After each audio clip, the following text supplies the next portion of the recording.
સુરત મહાનગરપાલિકાની ઘોર અને ગંભીર બેદરકારી સામે આવી છે। ન્યૂ ડિંડોલી તરફ 500 મીટરનો રોડ બેસી ગયો છે। ડિંડોલીમાં આખો રોડ બેસી જતા સ્થાનિક લોકોમાં ભારે આક્રોશ છે।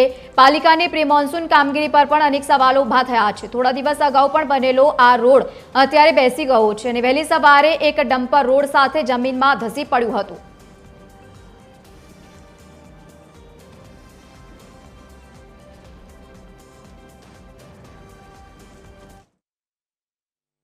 આવા રોડ બેસી ગયો છે તો આ કન્ડિશન આવી અત્યારે છે તો અત્યારે ચોમાસું ચાલુ નથી થયું તો ચોમાસાના જો 4 મહિના બાકી છે તો ચોમાસાના 4 મહિના બાકી તો શું કન્ડિશન થશે।